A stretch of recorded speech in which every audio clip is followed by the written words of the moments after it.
And welcome to the Smart Money Simplified podcast with your host, Brent Mekosh.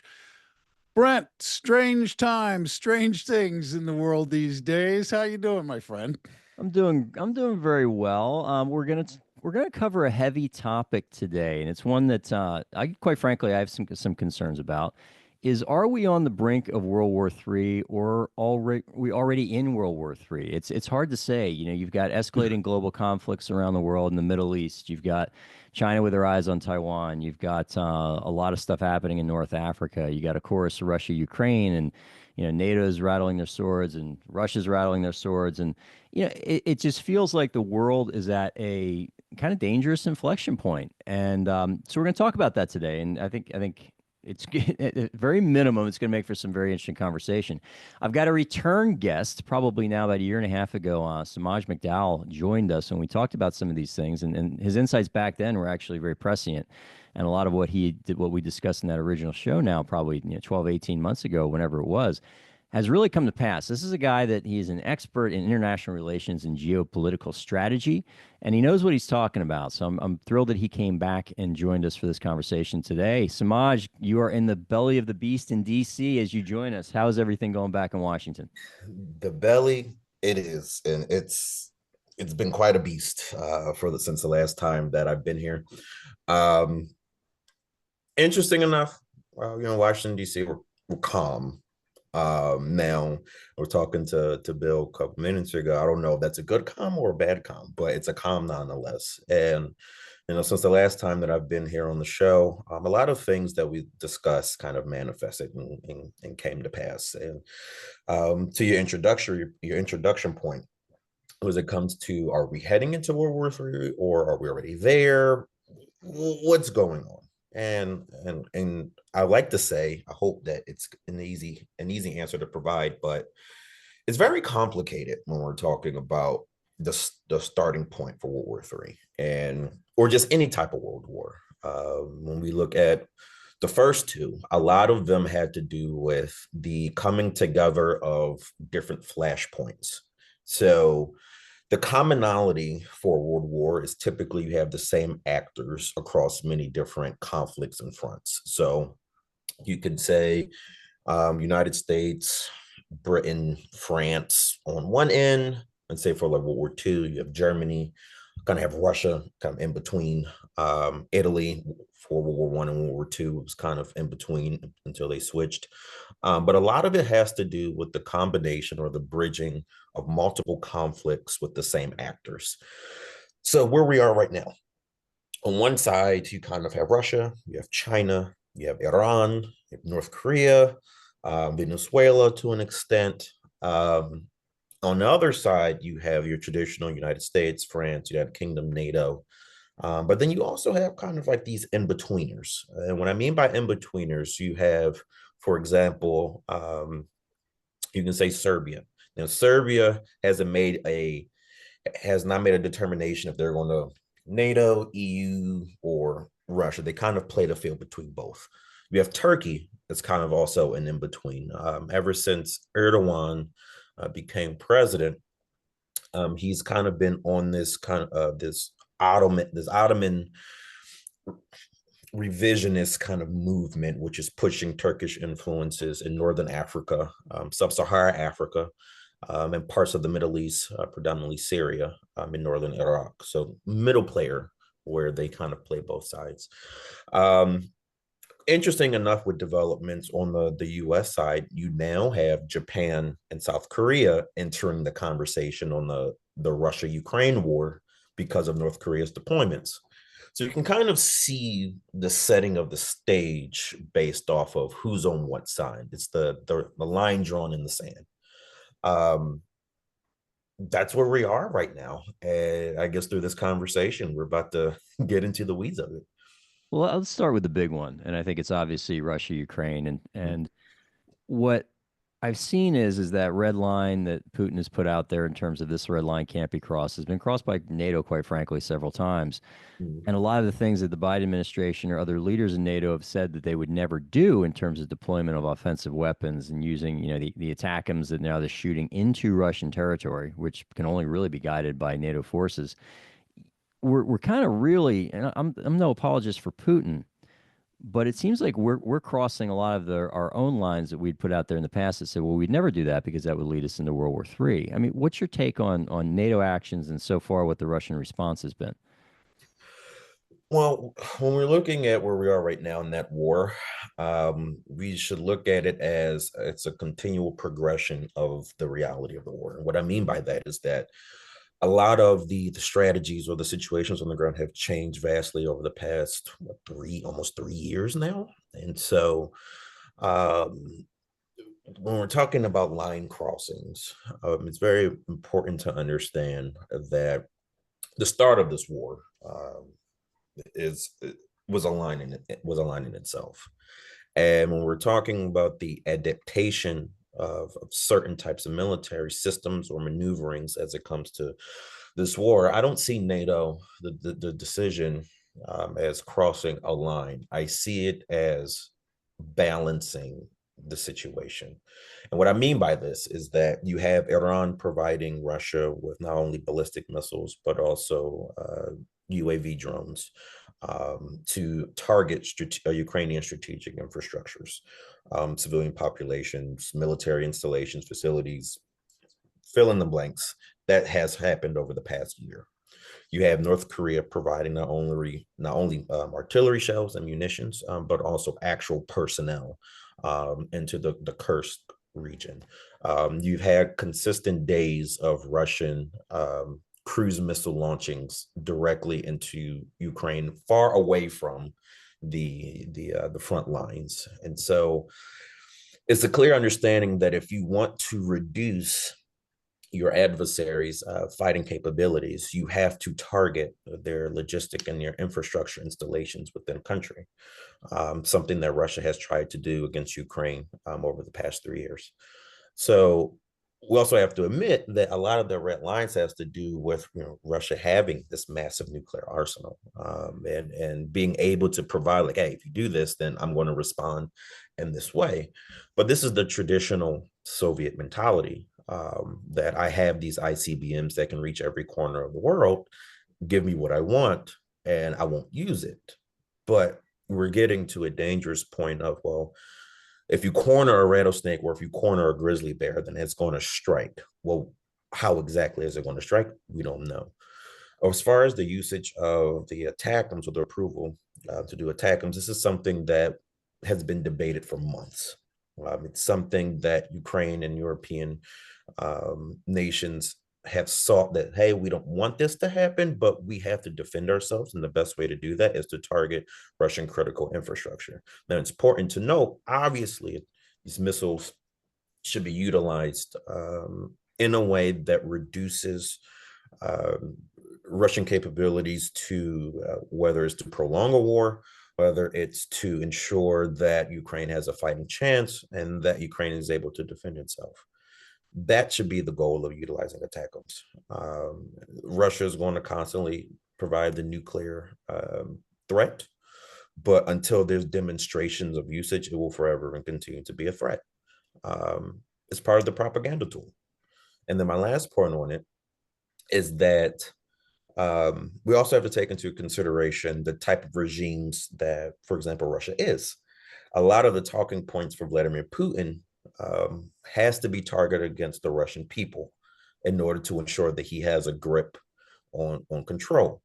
The moment that it's no longer seen as the war is going in his way, then at that point you have a real concern about domestic upheaval. So you may hear things like the Siloviki, which is kind of like the combination of like KGB military officials, kind of like the elite, so to speak, of the Kremlin.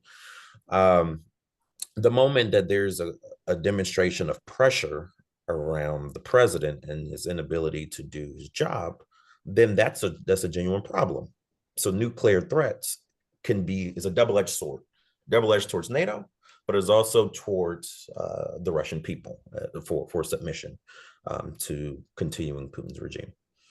Yeah, I think one of the misconceptions about what's happening inside of Russia, and tell me if I'm wrong on this, is that Putin has absolute control, and he obviously exercises a lot of control. But there are people within his circle or within that military government complex over there of Russia that are far more radical than he is. Mhm. That would be far more dangerous to be leading that country than Putin would be, at least to NATO and the West. And I think that solidifies your point. Do we really want? Do you want to push this to a point where Putin is ousted and something else that's more radical comes in? Because he may be the most sane player that you're going to get over there right now. I mean, what are your thoughts on that? Yeah, and that's a question that has always, every time the Russian elections come up, and we start to think, all right, well, when is Putin going to call it quits? Well, who's going to succeed him? It's a lot of the Navalny's of the political structure over in Russia, or any type of oppositions against Putin. They've all been casted aside, or in some cases, they were killed. So let's not forget that Putin has been in power since 1999, and has created a tent party, the United Russia Party. So it's not going to be easy to determine who's going to be his direct successor, and especially there's been no inclination of who that might be. A lot of people tried to say that the Minister of Defense, the current Minister of Defense, may be a successor. Maybe it'll be his Minister of Foreign Relations. It could be, Gerasimov. We don't know. A lot of who may be left, to your point, is that they could be just as radical as Putin. Now, I'm not a fan of Putin. I've read his. There was a book that came out a couple years ago about Putin and kind of his stint in KGB and kind of how he got to where he was. And it's just very interesting to note that there are genuine people who have no problem instigating and starting a nuclear war that are in the Russian government and actively want that. You have this idea of Eurasianism, or where they believe that Russia should be the sole entity of Eurasia, which is Europe, northern Asia, and even parts of the Caucasus.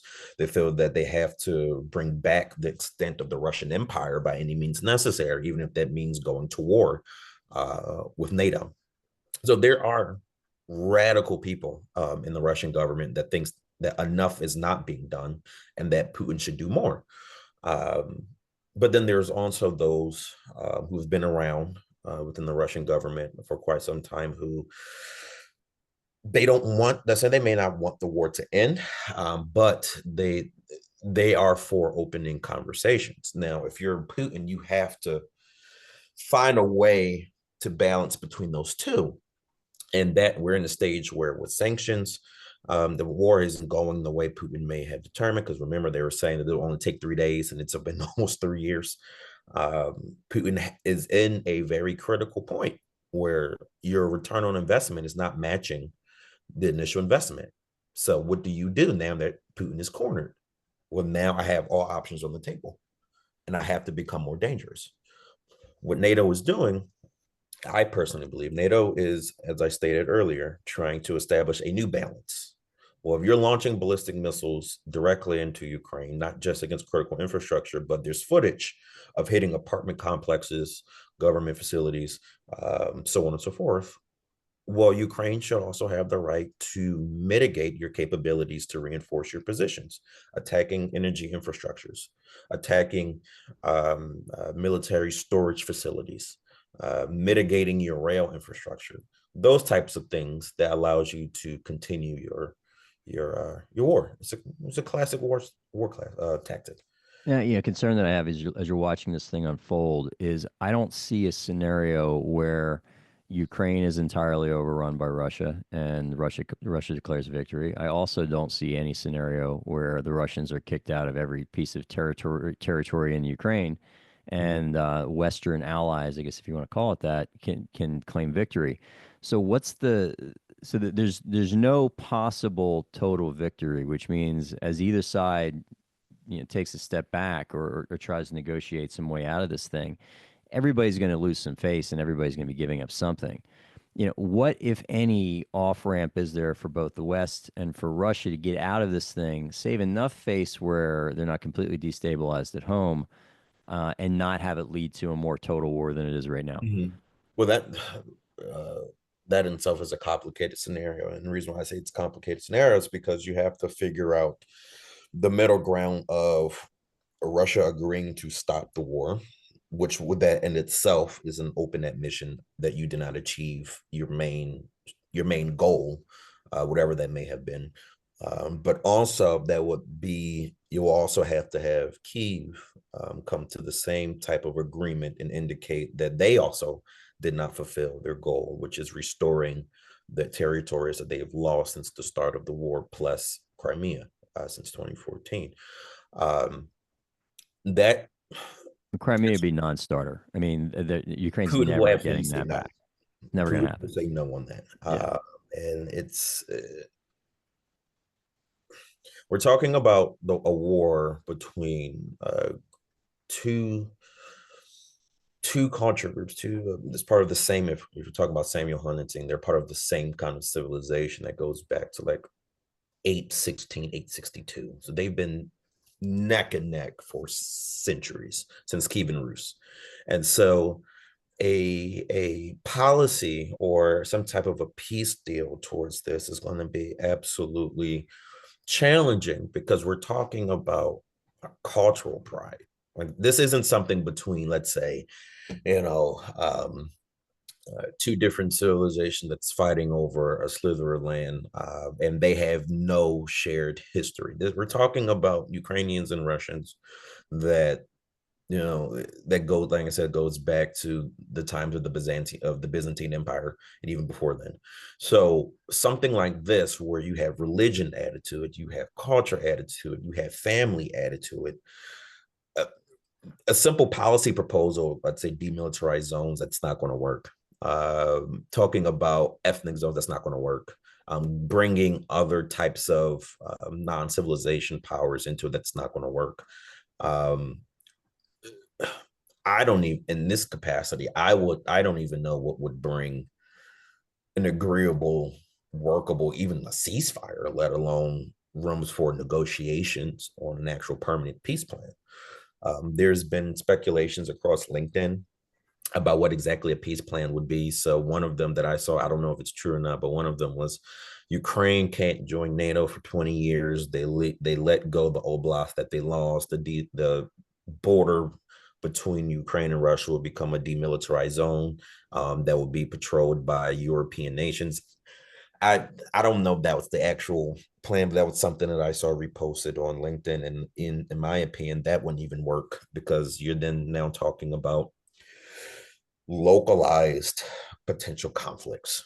So what I mean by localized conflicts, I speak to the demographic makeups of Eastern Ukraine. Significant percentages of the population being ethnic minority, still having clashes with Ukrainian nationals, and things that we've saw kind of like the Euromaidan, which kind of put Putin on edge, which kind of put us to where we are today. So as far as peace plans, I have no idea.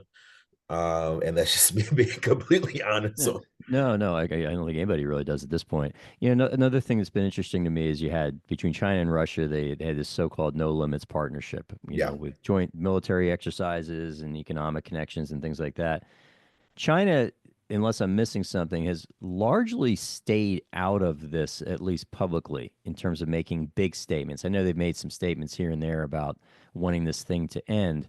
But what are they doing, if anything, behind the scenes, and what's their take on what's happening? Because they're obviously aligned with Russia now. I mean, those two are in alignment together.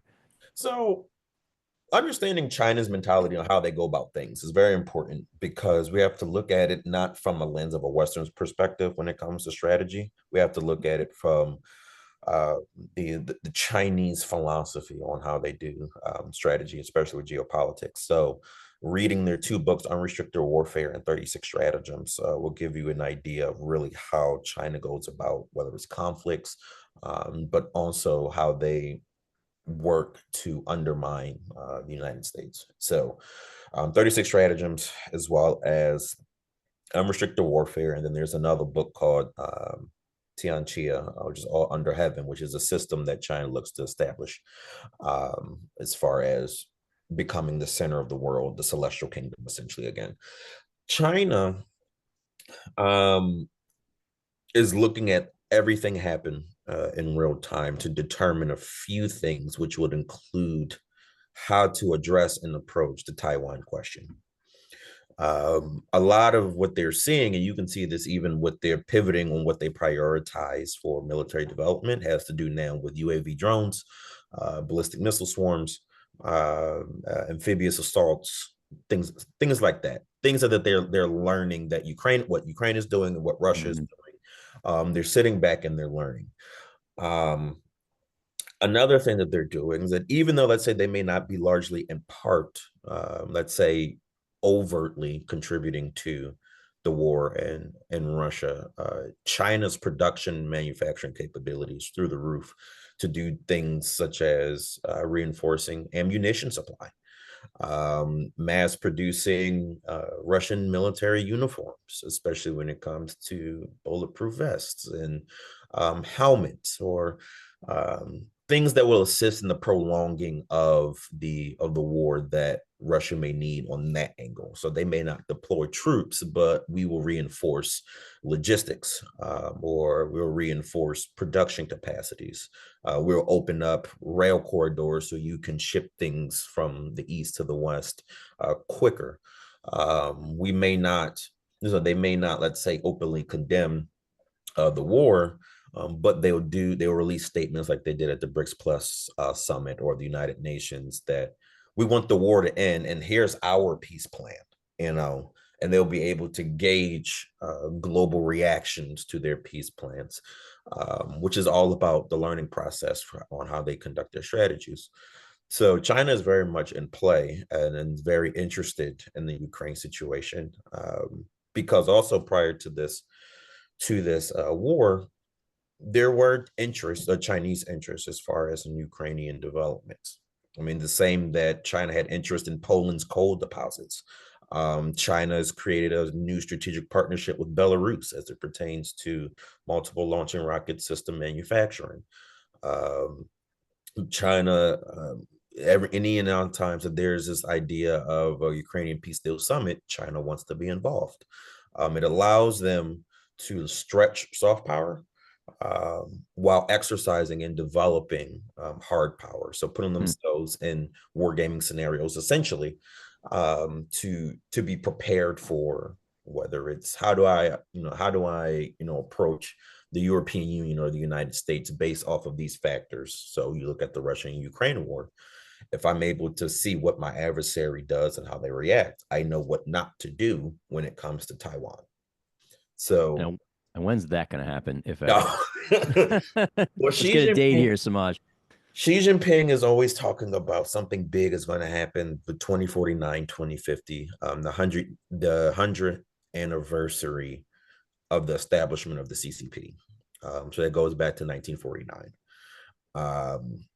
Their thing is in order for kind of the century of humiliation to be rectified, they have to, one, replace the United States, but also essentially unify Chinese people. And that includes Taiwan. Because let's remember, there was a point in time where Taiwan was occupied by the Japanese. And then after the Civil War ended, the Kuomintang, they left to go to Taiwan. And that's where it's been essentially ever since. It's hard to say because even Xi Jinping is in a tough situation domestically, internally within China, especially after COVID. Unemployment hasn't been the same. Economic growth has slowed. The war in Russia and Ukraine has taken a hit on global markets that also impacts China, especially when it comes to like production. Companies are leaving China and they're looking at places like India for production. And you also have political problems where they still operate off of the mandate of heaven, of understanding where if there's not economic security, if there's not social security, then there needs to be some type of physical security. And if the economic is going, and if the social hasn't been right since COVID, well, then that leaves where we have to militarize, we have to give people a point of rally, and that being Taiwan. I have no idea when that's going to happen, but I know since 2012, Xi Jinping has always put the dot on 2049, 2050. Now, moving over to the Middle East, obviously we have Israel engaged with Hamas, not to a more limited degree, I guess, Hezbollah at this point. But what's going on over there? Is this intractable as well, or is there a way to smooth this one out?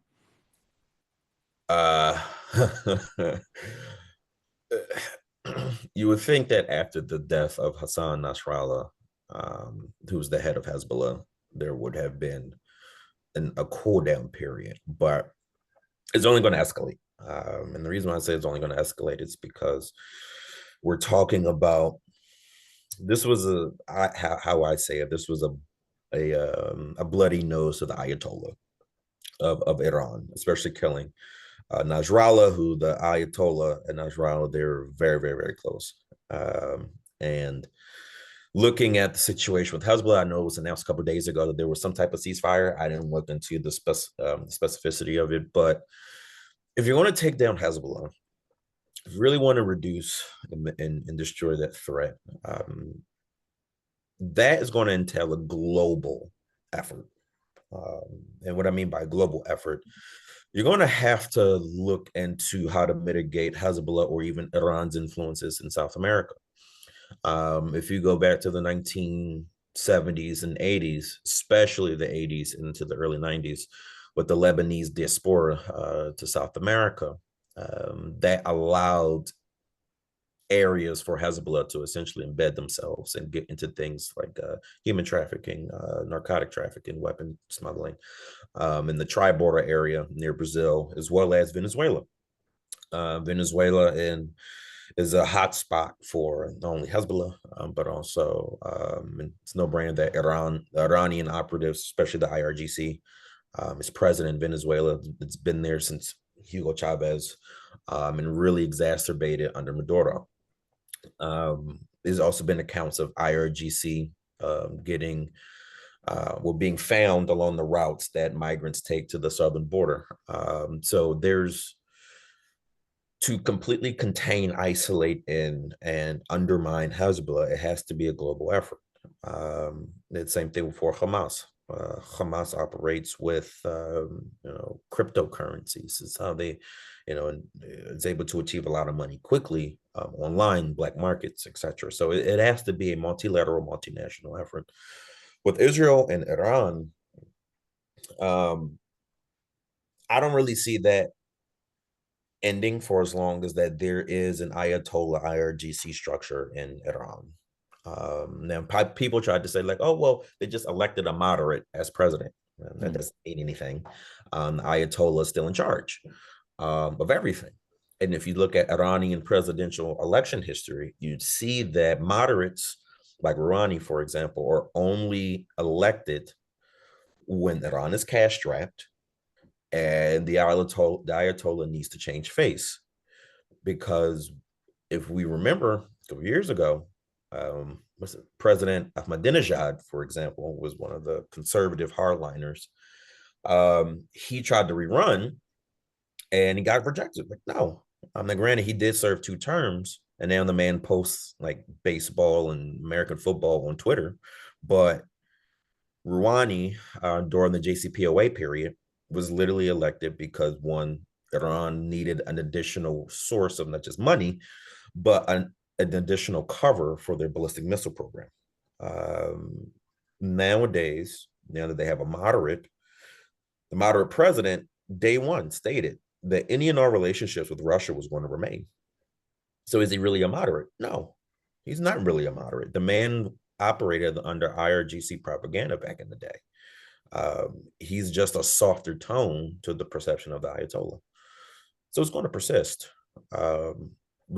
In my opinion, we've gotten to a point of no return in the Middle East. And so there are lines also being drawn there. Saudi Arabia, Iran, UAE on one side, and Iran and their proxy version of NATO with the Houthis, Hmm. Hamas, Hezbollah, the Popular Mobilization Forces in Iraq, which was used to destroy ISIS. They're embedded in the Iraqi government. Bashar al-Assad in Syria, who just had a defeat the other day again by the Syrian Democratic Forces in Aleppo, and a few other kind of proxies that are in the region. So that's just at a point of we're just beyond rationality at that point.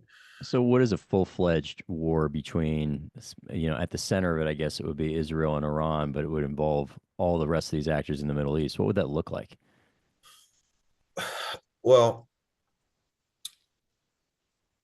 what we're talking about when we're looking at a full scale, let's say if we're talking about World War III, let's say it started in the Middle East instead of Ukraine. On one side, you'd have Iran, since Iran just became a full-fledged member of BRICS. Plus, Mhm. they were already part of the Shanghai Security Cooperation, or organization, I should say, SCO, which is led predominantly by China.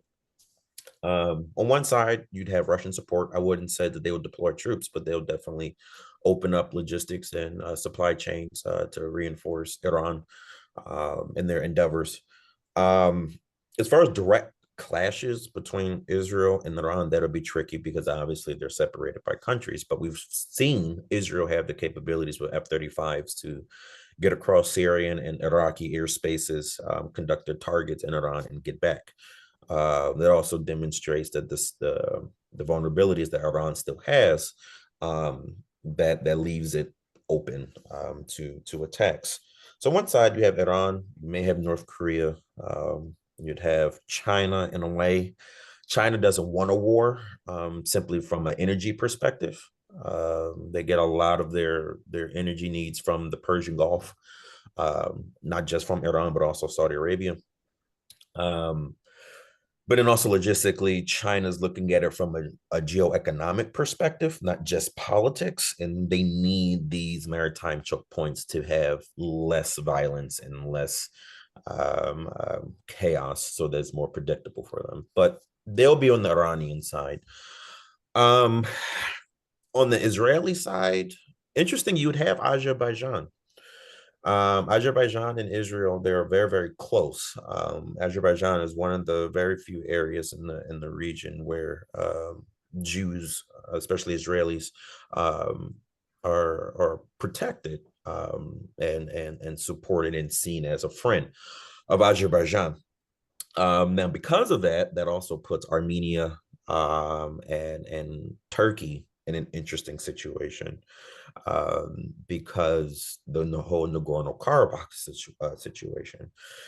So this war between Iran and Israel won't just be Iran versus Israel. That'll include the Caucasus, reignite their situations, as Iran also has interest in maintaining the status quo as it pertains to Azerbaijan. And this year, they've told Azerbaijan that we're not allowing you to essentially seize the totality of the corridor. And Iran has demonstrated their willingness to support Armenia in a sort of if a conflict on the corridor there, where all their borders align.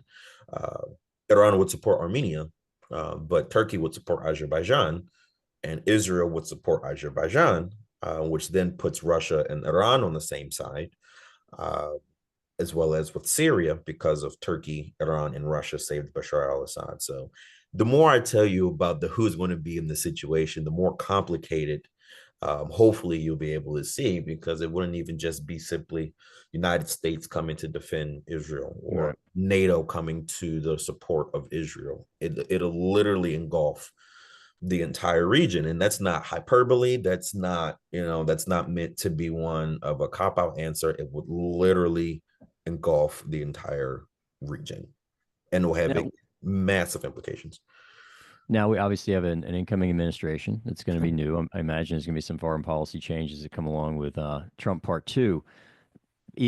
What do you think? How does that change the dynamics of what's happening in the world? Does it make the world more dangerous? Does it make it safer? What's your take? Does it Things not matter? things are going to stay the same, in my opinion. Yeah. As I tell people, international relations operates like a pendulum. It goes one way for a moment and then it swings the other way until we find kind of like the equilibrium. If we're talking about, supply and demand kind of analogies where your price finds the equilibrium. Well, the price in geopolitics, we're trying to find the equilibrium. I don't think a lot of our policies are going to change. Now, you could say, well, focuses may change as far as what countries we may prioritize, which ones that we'll change how we interact with them.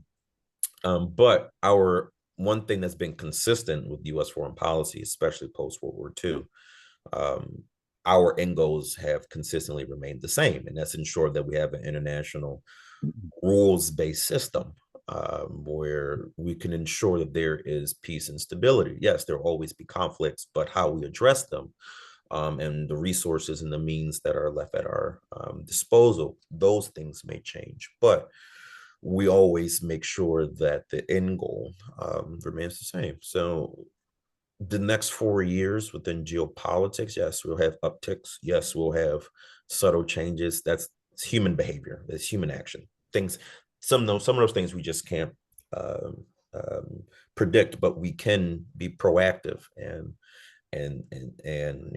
look at the trends. And so when it comes to the Middle East, obviously the end goal should always be to contain Iranian aggression. Okay. That's something that I think will be a big component of foreign policy, deterring Iranian aggression. Conversations or re-engagement with China regarding Taiwan will also be up there. Rehashing conversations with North Korea will also be up there. Just looking at the trends. Ukraine will be talked about. Discussions will be had, but I don't know. Maybe our approach to it may change, but Ukraine, as it pertains to our partnerships or our relationship with Europe, for the foreseeable future, that's going to remain a core component as the EU seems that they're going to move forward with still supporting Ukrainian defense efforts, which I think that they should. When it comes to South America, will also be up there as far as foreign policy priorities. So Colombia, Venezuela, Brazil.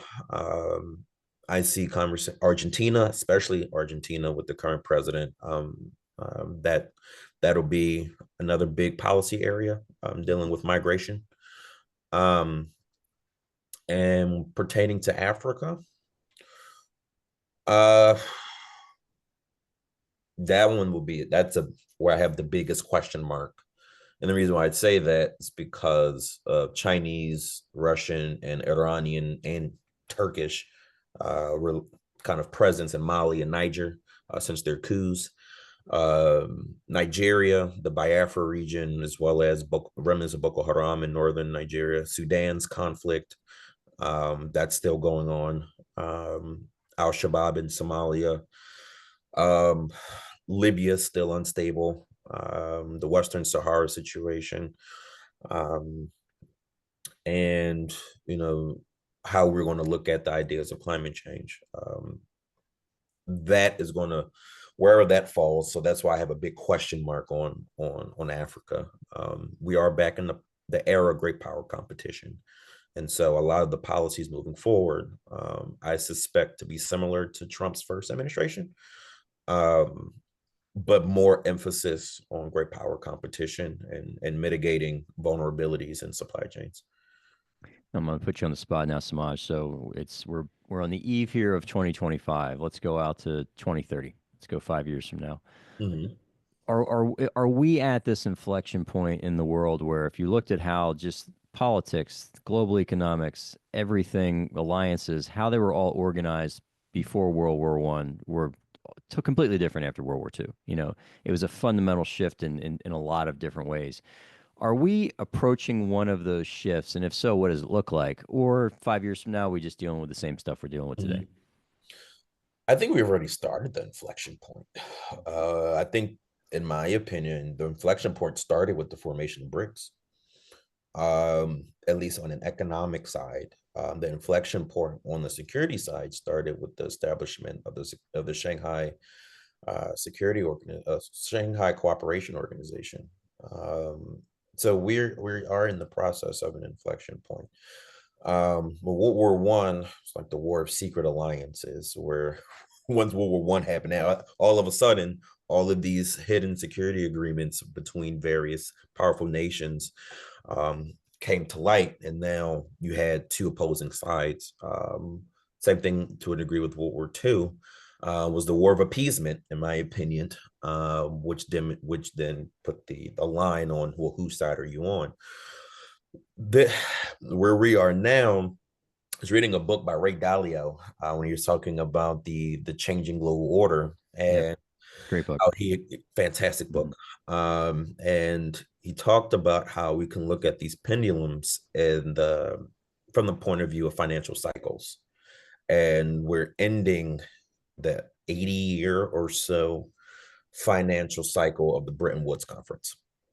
Now, Nixon kind of moved away from the Bretton Woods structure when he dropped the gold standard for fiat currency and stuff like that. But for the most part, the institutional cycle of the Bretton Woods era is sort of coming to the end of its cycle to make room for a different one. So we have two opposing kind of. Can I interject and ask you a quick question on that? Has there ever been a true shift in reserve currency in the financial structure that global trade's built on without a world war associated with it? Yes. If we look at the change, like kind of like the handing off of, you could even say before World War One, in the 1890s, during the eras of Reconstruction, with the United States really coming to prominence in the growth of the dollar. Technically, by the time World War One came around, United States was an economic superpower. Now, did the currency change? No. Let's say on a global scale, because you still had Britain ruling the waves until, let's say, the end of World War II, when you had the official currency swap. But if you even go before then, I mean, you had at one point you had the French, you had the Dutch. They were at war with each other many times. Didn't consider them world wars, but I would say if we're talking about world wars in the modern sense, no, we haven't. But if we're talking about passing the torch between empires before the 1800s, yes. It just comes down to, the capabilities of your institutions. It also comes down to your monetary policies. It comes down to the industries that you're putting forward, but also the attraction of your business environment. And England was the most attractive up until World War II, when the United States was the only one, finance-wise, banking-wise, industry-wise, to hold the mantle for currencies. It was the U.S. dollar. This one will be interesting, though, because China does not want right now to replace the U.S. dollar, and they made that known during the BRICS Plus summit. Russia wanted to push for a BRICS currency to replace the US dollar. But China, again, the Chinese strategy is in there, the 36 stratagems. If I'm directly benefiting from this and I need this to bolster my capabilities, I'm not going to get rid of it now. I'm going to wait until I'm at the point where I have more money in circulation, let's say internationally. My institutions are much more firm and structured. So I know that if you do come for them, it won't have as much of an impact. And I'm able to replace your currency within my nation with my own. Then at that point, I'll replace you. But if you still have use, I'm not going to replace your currency. China's goal is to eventually replace the US dollar, which is why, now the Saudi energy deals that they have is now on the RMB, the yuan, essentially. A lot of their development projects within Africa has to do with exchanging into the Chinese currency rather than dealing with US dollars. So it's a gradual incremental replacement of the currency to replace the SWIFT account. That's basically 50% dollars and like 50% euros. To then utilize the yuan to leverage against the US dollar. So it's a soft, gradual takeover. Mm-hmm. Russia and China both know that the moment that you give Americans an external enemy, we become united in that moment, and then there's nothing that an adversary can do to change our minds when it comes to defending what America is about and our integrity. So if China and Russia can do things to keep us at each other's necks, and to keep us distracted and entangled in multiple things so that they can have an easier route to replace the systems that we developed back in 44, they'll do it. And that's where we are. And we'll close out with something positive because there's a lot of flashpoints, a lot of hot issues here. Is there a point of optimism about the future? Because again, one of my biggest concerns is, the likelihood of a true global conflict. Because in the United States here, we don't know what that looks like. We don't know what it looks like to even forget about missiles raining down on our large cities, but even a massive cyber attack that fried the grid or something. Like, we don't know what the level of chaos around a serious conflict that could find ways to our shores, fortunately looks like. Is that a real possibility, or are there a lot of very hopeful, maybe some developments that are taking place that could shift the tide and change the way things are going? I mean, it looks like everybody's pushing towards wanting a big fight. And to just resolve, it's kind of like, I'm going to quote Red Dawn, the movie back from the 1980s, Patrick Swayze. But, two biggest kids on the block, eventually they're going to get in a fight. And I think in our side, you've got the biggest kids being obviously the U.S. and all the Western NATO powers, and you mentioned South Korea and Japan. And you've got on the other side of that, you've got the stars are aligning here to put Russia and China and North Korea and Iran and several other countries together. I mean, is it inevitable, or can we find our way out of this thing? There's always optimism, even in the darkest moments, and absolutely, there's always ways that can be figured out to get out this hole that we're in. The reason why I say there's always optimism in times of dark times is because this is a time where the United States it's innovative. When we feel that if there's no other options, we make options, and we make sure that war is always the last option. By just war theories and really push forward with diplomacy and coming to the table to have conversations. Not even just that on a diplomatic front, but when we look at the scale of where military systems, technologies, and advancements are going, we are innovative to find solutions. And so, there's a lot of people out there that fear monger and the world's coming to an end and all these things, and quote Bible verses like Gog and Magog and all these other things. I tell those kind of people, I'm saying, yeah, it sucks. There's always one bad war a century. Well, 20th century we had two, but but at the same time, we always find our way of being resilient and making sure that at the end of the day, if war does happen, then we do our best to mitigate the loss, the sheer size of loss. If you look at wars, I'm talking about scale of destruction, devastation, human loss, everything since World War II, it's been its lowest in human history. Yeah. In human history. Look at some of the wars in the 1800s, the 1700s, going back to, there's wars in Chinese history where like 40 million people died. Now, it's a fraction of, not even a fraction, it's less than 0.001% of those types of mass casualties.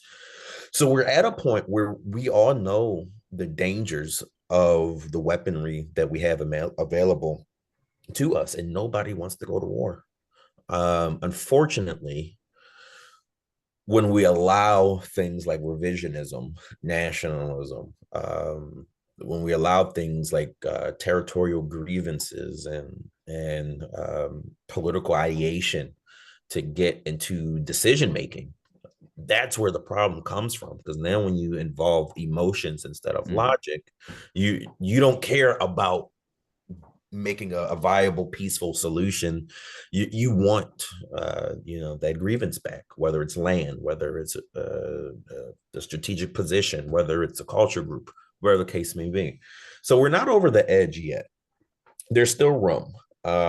Midnight has not struck, but if we don't have sound leadership in crucial areas of negotiations and being proactive in security and intelligence and being honest with ourselves when we're making these strategies and our allies, wars start in areas of policy ignorance and your blind spots. If that blind spot continues to grow, then one bad policy instigates the avalanche. And at what point do you then you determine we need to stop this avalanche? Is it the launch of the ICBM? Is it the cyber attack that takes down a power grid? Is it a electromagnetic pulse device that takes out an entire city? What is it? Is it taking down a dam that floods a city? What is that cutoff in your blind spot? So I'm going to continue to be optimistic despite everything that we just talked about. I think it's important to recognize these things. So Semaj, people heard this today and they intrigued by the work that you do and want to find out ways to have a deeper conversation with you, maybe do some work with you. How do they reach you? LinkedIn. Find me on LinkedIn. That's the best way. That's the only social media that I'm really active on. Definitely reach out. You're great. You're a phenomenal follow on LinkedIn, by the way. Thank you. You put great content up. Thank you. I'm always open to conversations and have exchanging engaging thoughts. So definitely LinkedIn is the best way to get in contact with me, and I'm here for it. That's it. Awesome. Thank you so much. Thank you. Okay, I went under my covers, then I went under my bed. Now, like, I'm not quite sure where I can go to, but you did warn people, Brent, that this was going to be a serious conversation. So props to that. I don't really have anything to add, although I sat here and Semaj, I was doing some thinking in my mind, reacting to stuff you were saying, and once upon a time, the argument was that the world needed a strong America because a strong America was important in order to deter bad things from happening. And I wonder to what degree that is still true in your estimation. The world still needs a strong America. Now, then your follow-up question would then be, well, what do you mean by strong? Because, since, like I said, the end of World War II, we've had different ideas of what a strong America is.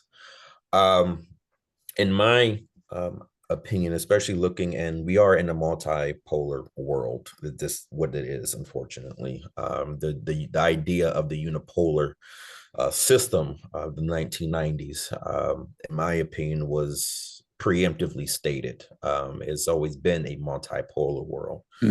Where we are now is that we should have the idea that a strong America means that our allies are not only confident in our capabilities to uphold the international rules-based system, but we are able to leverage our strategic partners in a way that it operates as a force multiplier to our institutions.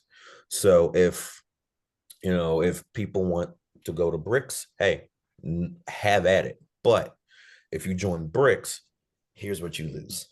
and we have to stand on that. You know, Yeah. we have to say, okay, well, I'm not going to stop you from going to BRICS. Oh, by the way, if you go with BRICS, here are all the risks and vulnerabilities that you are taking by going to them. So the rule, a strong America comes with accountability, responsibility, due diligence, and upholding the rule of law. If you abide by these things, especially when it comes to our arrangements, then America prevails and the world prevails.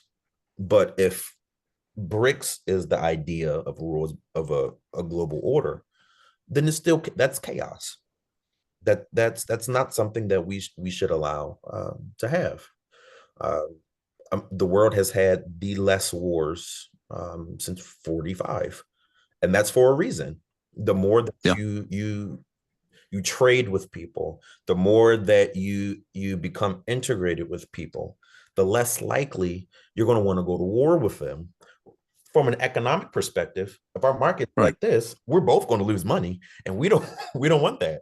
Right. But also, it's the notion of, out of respect for your institutions, out of the respect of the money, or not even just the money, the stability that comes from just simply trading, um, that that should weigh more than historical grievances. That should weigh more than going back to, the Russian Empire or whatever the case may be.